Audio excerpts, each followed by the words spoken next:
تو یہ آیت 108 ہے جی۔ وَأَمَّا الَّذِينَ سُعِدُوا فَفِي الْجَنَّةِ خَالِدِينَ فِيهَا مَا دَامَتِ السَّمَاوَاتُ وَالْأَرْضُ إِلَّا مَا شَاءَ رَبُّكَ، اور جو نیک بخت ہوں گے وہ جنت میں رہیں گے ہمیشہ ہمیش، جب تک کہ رہیں آسمان اور زمین، سوائے اس کے جو آپ کا رب چاہتا ہے۔ عطاءً غیر مجذوذ، ایسی بخشش ہے، یہ ایسی بخشش ہے جو کبھی ختم نہیں ہوگی، کیونکہ اس سے پہلے اہل جہنم کا تذکرہ تھا اور اس آیت میں اہل جنت کا ذکر کیا جا رہا ہے۔ دیکھیے ان آیات میں جنت اور جہنم کی جو برابری کی گئی ہے، جنت اور جہنم کے بارے میں جو ذکر کیا گیا ہے، اس میں جنت کے لیے عطاءً غیر مجذوذ کے الفاظ اضافی اور زیادہ استعمال کیے گئے ہیں۔ اس طرح کے الفاظ جہنم کے لیے استعمال نہیں کیے گئے تھے۔ تو اس طرح کے لفظی فرق کا جب علماء مفسرین باریک بینی سے جائزہ لیتے ہیں تو اس سے بڑی بڑی وضاحتیں اور فلسفے نکل کر سامنے آتے ہیں، کیونکہ آیت میں جنت کے بارے میں عطاءً غیر مجذوذ کے الفاظ زیادہ استعمال کیے گئے ہیں۔ تو جب اس طرح کے لفظی فرق کا مفسرین باریک بینی سے جائزہ لیتے ہیں تو اس سے پھر بڑی بڑی وضاحتیں سامنے آتی ہیں۔ چنانچہ جنت اور جہنم کے بارے میں علامہ ابن تیمیہ اور ابن عربی یہ دونوں نے ایک رائے پیش کی ہے، اور کمال کی بات یہ ہے کہ ان کی یہ رائے اہل سنت والجماعت کے عقیدے سے بالکل مختلف ہے۔ ان دونوں حضرات کی یہ رائے اہل سنت والجماعت کے عقیدے سے میل نہیں کھاتی ہے۔ ان دونوں بزرگوں کے درمیان اگرچہ نظریاتی اختلاف رہا ہے اور ان دونوں کی کبھی آپس میں نہیں بنتی تھی،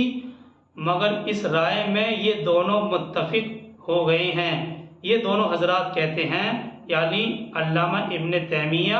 اور ابن عربی، کہ جنت تو ابدی ہے لیکن جہنم ابدی نہیں ہے۔ ایک وقت آئے گا، جنت تو ابدی ہے مگر جہنم ابدی نہیں ہے۔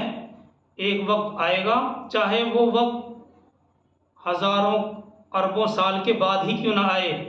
ایک وقت آئے گا جب جہنم ختم کر دی جائے گی۔ لیکن اس کے برعکس اہل سنت والجماعت کا عقیدہ یہ ہے کہ جنت اور دوزخ یہ دونوں کی دونوں ابدی ہیں، یعنی ہمیشہ ہمیش رہنے والی ہیں، واللہ عالم۔ اور اس کی تائید اہل سنت والجماعت کے اس عقیدے کی تائید بخاری اور مسلم کی اس حدیث سے بھی ہوتی ہے جس میں کہا گیا ہے کہ موت کو چت قبر بھیڑے کی صورت میں لایا جائے گا اور پھر اسے ذبح کر دیا جائے گا اور فرمایا جائے گا جنتیوں ہمیشگی ہے اور موت نہیں، اور اے جہنمیوں ہمیشگی ہے موت نہیں۔ تو اہل سنت والجماعت کا عقیدہ یہ ہے کہ جنت اور دوزخ ابدی ہیں، ہمیشہ ہمیش رہنے والی ہیں، اور اس کی تائید میں بخاری اور مسلم کی وہ حدیث بھی ہے جس میں کہا گیا ہے، سرکار دو عالم صلی اللہ علیہ وسلم نے فرمایا کہ موت کو چت قبر بھیڑے کی صورت میں لایا جائے گا اور اسے ذبح کر دیا جائے گا اور فرما دیا جائے گا کہ جنتیوں ہمیشگی ہے اور موت نہیں، اور اے جہنمیوں ہمیشگی ہے موت نہیں۔ تو اس سلسلے میں ان دونوں حضرات یعنی علامہ ابن تیمیہ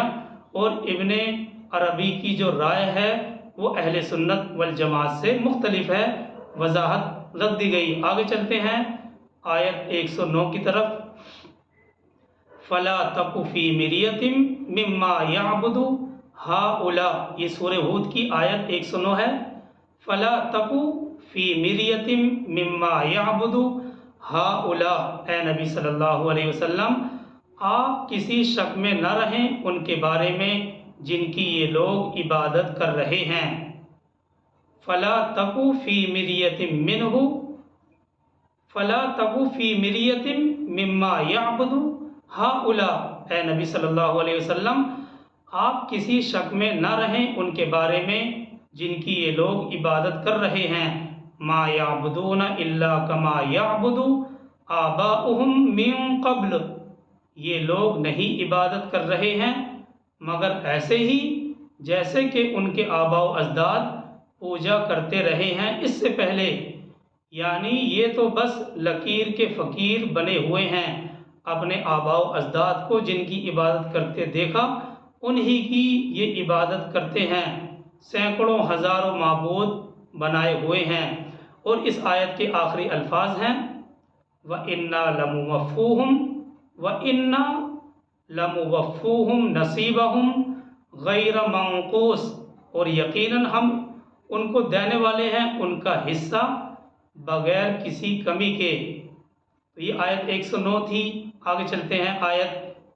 110 کی طرف۔ وَلَقَدْ أَرْسَلْنَا مُوسَى الْكِتَابَ فَاخْتُلِفَ فِيهِ، اور حضرت موسیٰ علیہ السلام کو ہم نے کتاب دی تھی پھر اس میں اختلاف پیدا کر دیے گئے۔ یہ آیت 110 ہے۔ وَلَقَدْ آتَيْنَا مُوسَى الْكِتَابَ فَاخْتُلِفَ فِيهِ، اور حضرت موسیٰ علیہ السلام کو ہم نے کتاب دی تھی پھر اس میں اختلاف پیدا کر دیے گئے۔ آگے اسی آیت میں ہے وَلَوْلَا كَلِمَةٌ سَبَقَتْ مِن رَبِّكَ لَقُضِيَ بَيْنَهُمْ، اور اگر طے نہ ہو چکی ہوتی ایک بات تیرے رب کی جانب سے پہلے ہی سے تو ان کے درمیان فیصلہ کر دیا جاتا۔ وَلَوْلَا كَلِمَةٌ سَبَقَتْ مِن رَبِّكَ لَقُضِيَ بَيْنَهُمْ، اور اگر طے نہ ہو چکی ہوتی ایک بات تیرے رب کی جانب سے پہلے سے ہی تو ان کے درمیان فیصلہ کر دیا جاتا۔ مطلب یہ ہے کہ جس طرح آج اس کتاب یعنی قرآن کے بارے میں کہا جا رہا ہے اور مختلف رائیں پیش کی جا رہی ہیں، یہ کوئی نئی بات نہیں ہے، بلکہ اس سے پہلے بھی حضرت موسیٰ علیہ السلام کو کتاب دی گئی تھی تو اس کے بارے میں بھی مختلف چیمی گوئیاں کی گئیں۔ لہٰذا اے محمد صلی اللہ علیہ وسلم تم یہ دیکھ کر بد دل اور شکستہ خاطر نہ ہوں۔ تعجب کی بات ہے کہ ایسی سیدھی سیدھی اور صاف صاف باتیں قرآن میں پیش کی جا رہی ہیں اور پھر بھی لوگ ان کو قبول کرنے کے لیے تیار نہیں ہیں۔ تو گویا کہ ان آیات میں تسلی بھرے الفاظ ہیں وَلَوْلَا كَلِمَةٌ سَبَقَتْ مِن رَبِّكَ لَقُضِيَ بَيْنَهُمْ، اور اگر طے نہ ہو چکی ہوتی ایک بات تیرے رب کی جانب سے تو پہلے ہی ان کے درمیان فیصلہ کر دیا جاتا۔ یعنی جس طرح سے اس قرآن کے بارے میں آج مختلف چیمی گوئیاں کی جا رہی ہیں، مختلف رائے پیش کی جا رہی ہیں، یہ کوئی نئی بات نہیں ہے، بلکہ اس سے پہلے بھی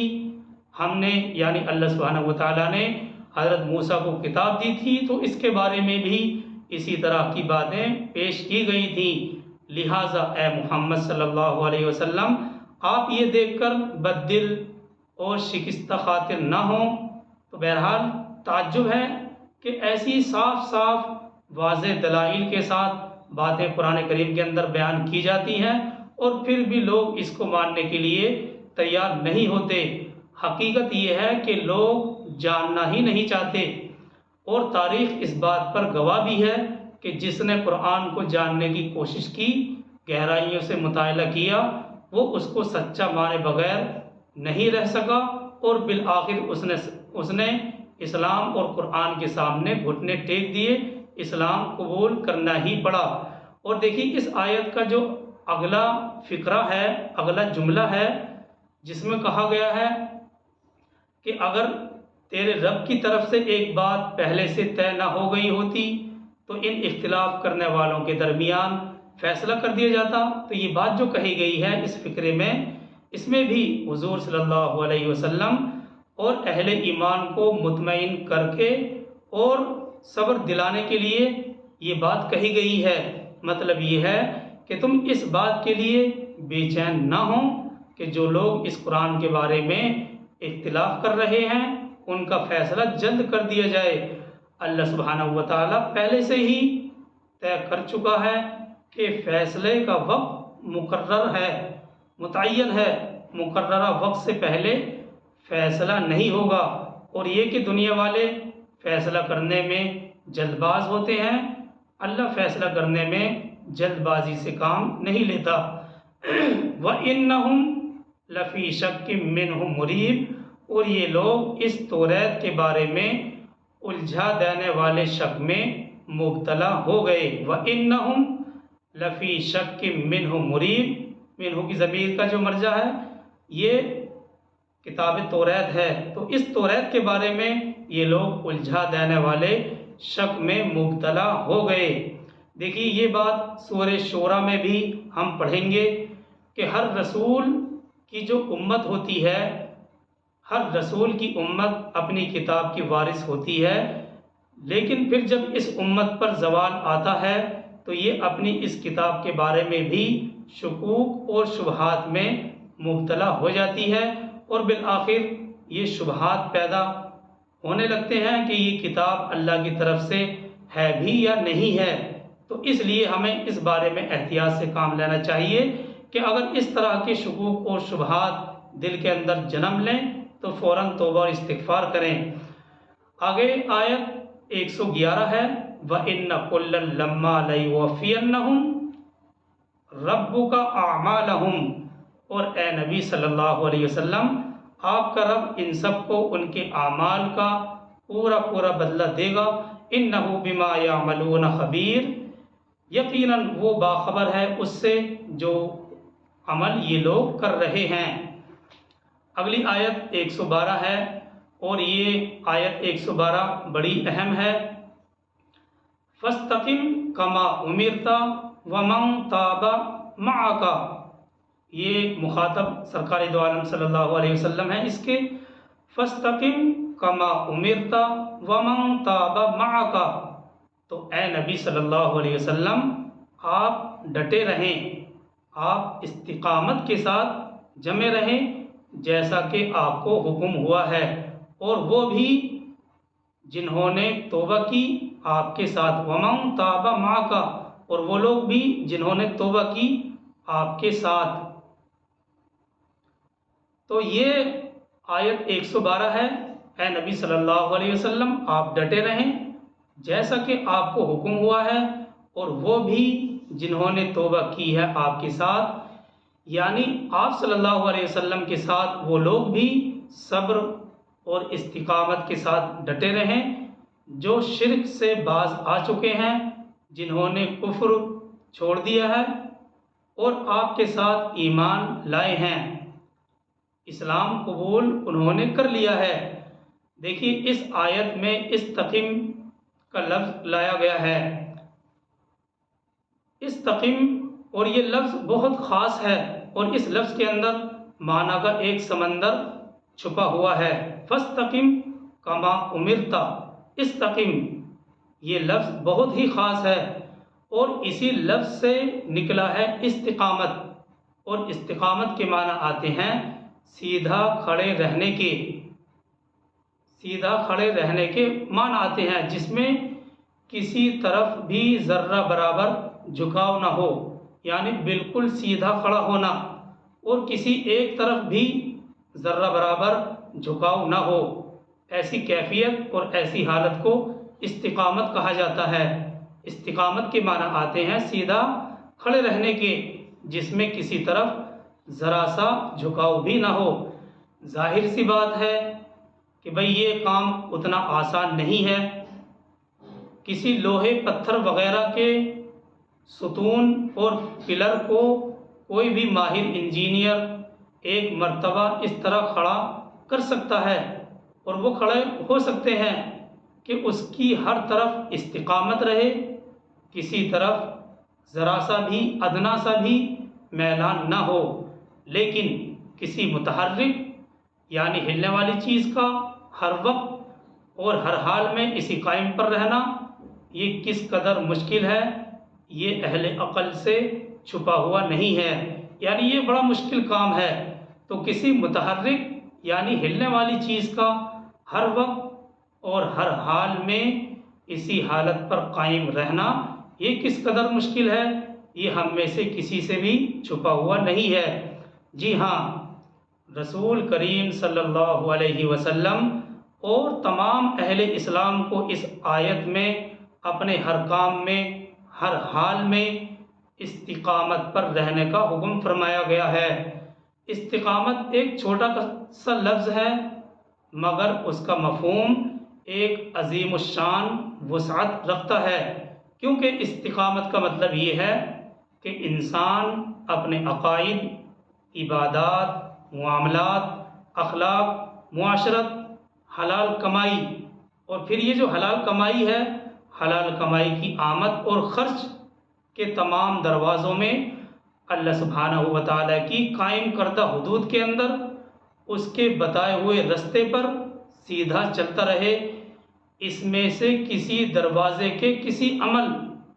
اور کسی حال میں کسی ایک طرف جھکاؤ زیادہ ہو جائے یا کوئی کمی بیشی یا زیادتی ہو جائے تو وہی استقامت باقی نہیں رہتی۔ یہ استقامت کا بہت بڑا مفہوم مفسرین نے اس آیت کے تحت بیان کیا ہے کہ انسان اپنے عقائد، عبادات، معاملات، اخلاق، معاشرت، حلال کمائی، پھر حلال کمائی میں بھی اس کی آمد اور خرچ کے تمام دروازوں میں اللہ سبحانہ و تعالیٰ کی قائم کردہ حدود کے اندر اس کے بتائے ہوئے رستے پر سیدھا چلتا رہے۔ ان میں سے کسی دروازے کے کسی عمل اور کسی حال میں کسی ایک طرف جھکاؤ ہو جائے یا کمی بیشی یا زیادتی ہو جائے تو استقامت باقی نہیں رہتی۔ جی ہاں، دنیا میں جتنی بھی خرابیاں اور گمراہیاں آتی ہیں وہ سب اسی استقامت سے ہٹ جانے کا نتیجہ ہوتی ہیں۔ اب اگر ہم غور کرتے ہیں کہ اگر انسان کے عقائد میں استقامت نہ رہے، جو انسان کا عقیدہ ہے اگر اسی میں استقامت رہے، استقامت نہ رہے تو پھر یہ سلسلہ بدعات سے شروع ہو کر کفر اور شرک تک پہنچ جاتا ہے۔ بدعات سے شروع ہو کر کفر اور شرک تک نوبت آ جاتی ہے۔ اسی طرح سے اللہ کی توحید اور اللہ کی ذات اور صفات کے بارے میں جو صحیح اصول سرکار دو عالم صلی اللہ علیہ وسلم نے ارشاد فرمائے ہیں، اس میں افراد اور تفرید یا کمی بیشی ہو کر استقامت نہ رہے تو پھر لوگ گمراہ ہو جایا کرتے ہیں۔ اور اسی طرح سے انبیاء علیہ السلام کی عظمت اور محبت کی جو حدود مقرر کی گئی ہیں اس میں استقامت نہ رہے تو پھر لوگ گستاخ ہو جایا کرتے ہیں اور ان میں زیادتی اور غلو کر کے رسول کو خدائی صفات کا مالک بنا دیتے ہیں، اور رسول کو خدائی صفات کا مالک بنا دینا بھی اسی طرح کی گمراہی ہے، جیسا کہ یہود اور نصارہ اسی گمراہی میں کھو گئے۔ اسی طرح سے اب آگے چلتے ہیں، عبادات اور تقرب الی اللہ کے جو طریقے قرآن اور حدیث نے بتائے ہیں، اگر اس میں استقامت نہ رہے تو پھر انسان بدعات میں مبتلا ہو جاتا ہے۔ جی ہاں، انسان بڑی نیک نیتی سے اور انسان بڑے نیک ارادے سے یہ سمجھتا ہے کہ میں اپنے رب کو راضی کرنے کے لیے یہ عمل کر رہا ہوں، حالانکہ وہ عمل عین ناراضگی کا سبب ہوا کرتا ہے۔ یہی وجہ ہے کہ رسول کریم صلی اللہ علیہ وسلم نے امت کو بدعات سے بڑی تاکید کے ساتھ منع فرمایا ہے اور اس کو شدید گمراہی قرار دیا ہے۔ اسی طرح سے عبادات اور تقرب الی اللہ کے جو طریقے قرآن اور حدیث نے بتائے ہیں اس میں استقامت نہ رہے تو انسان بدعات میں مبتلا ہو جاتا ہے، اور انسان بڑی نیک نیتی سے یہ سمجھتا ہے کہ میں یہ عمل اپنے رب کو راضی کرنے کے لیے کر رہا ہوں، حالانکہ وہ عمل عین ناراضگی کا سبب ہوتا ہے۔ اسی لیے سرکار دو عالم صلی اللہ علیہ وسلم نے امت کو بدعات سے بڑی تاکید کے ساتھ منع کیا ہے اور اس کو شدید گمراہی قرار دیا ہے۔ اب دیکھیے ہمارے اوپر یہ ذمہ داری لازم ہوتی ہے، انسان پر یہ لازم ہے کہ جب بھی کوئی کام عبادت اور اللہ کی رضا جوئی کے لیے کرے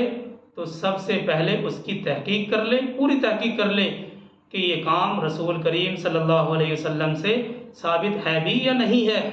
اگر رسول اور صحابہ سے اس کیفیت سے ثابت نہیں ہے تو اپنا وقت اور اپنی طاقت اس میں ضائع ہرگز نہ کرے۔ اہل اسلام کو دیا گیا اسی طرح سے اخلاق اور معاشرت سے متعلق نبی صلی اللہ علیہ وسلم کی تعلیمات ہیں، اور یہ ان سب چیزوں میں ایک ایسا معتدل صراط مستقیم اہل اسلام کو دیا گیا ہے کہ اس کی مثال، اس کی نظیر پورے عالم میں نہیں مل سکتی۔ ان تعلیمات کو اختیار کرنے سے ہی صحیح معنی میں انسان کے اندر انسانیت کا احساس پیدا ہوتا ہے، اور ان تعلیمات سے، استقامت سے ذرا ہٹتے ہی معاشرے کے اندر طرح طرح کی گمراہیاں جنم لے لیتی ہیں۔ جی ہاں، مسلم کی ایک روایت ہے، سفیان بن عبداللہ ثقفی رضی اللہ تعالیٰ عنہ نے رسول کریم صلی اللہ علیہ وسلم سے عرض کیا، یا رسول اللہ صلی اللہ علیہ وسلم، مجھے اسلام کے بارے میں ایک ایسی چھوٹی سی جامع بات بتلا دیجئے کہ آپ کے بعد مجھے کسی سے کچھ پوچھنے کی ضرورت باقی نہ رہے۔ یہ سفیان بن عبداللہ ثقفی ہیں، انہوں نے رسول کریم صلی اللہ علیہ وسلم سے عرض کیا، مجھے اسلام کے بارے میں کوئی ایسی جامع بات بتلا دیجئے کہ آپ کے بعد مجھے کسی سے کچھ پوچھنے کی ضرورت باقی نہ رہے۔ سرکار دو عالم صلی اللہ علیہ وسلم نے فرمایا، قل آمنت باللہ ثم استقم، یعنی اللہ پر ایمان لاؤ اور پھر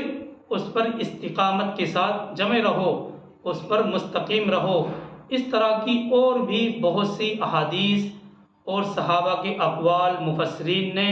اس آیت کے تحت بیان کیے ہیں۔ ہم نے صرف ایک حدیث مسلم کی آپ کے سامنے پیش کی ہے۔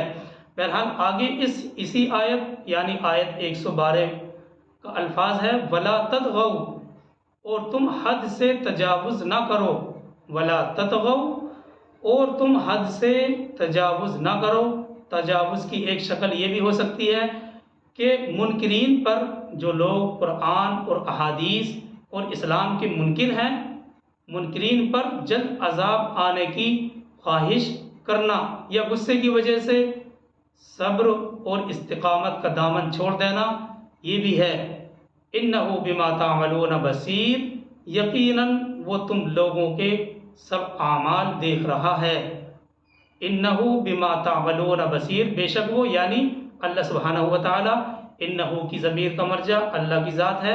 انہو بما تعملون بصیر، یقیناً وہ لوگ، یقیناً وہ تم لوگوں کے سب اعمال دیکھ رہا ہے۔ تو یہ آیت 112 تک وضاحت سامنے آ چکی۔ فاستقم کما امرت ومن تاب معک، تو اے نبی صلی اللہ علیہ وسلم آپ ڈٹے رہیں جیسا کہ آپ کو حکم ہوا ہے، اور وہ بھی جنہوں نے توبہ کی ہے آپ کے ساتھ۔ ولا تطغوا، اور تم حد سے تجاوز نہ کرو۔ انہ بما تعملون بصیر، یقیناً وہ تم لوگوں کے سب اعمال دیکھ رہا ہے۔ اللہ تعالی ہم سب کو عمل کی توفیق عطا فرمائے۔ سبحان اللہ و بحمدہ، سبحانک اللہم و بحمدک، ونشہد ان لا الہ الا انت ونستغفرک ونتوب الیک۔ سبحان ربک رب العزۃ عما یصفون، وسلام علی المرسلین، والحمد للہ رب العالمین۔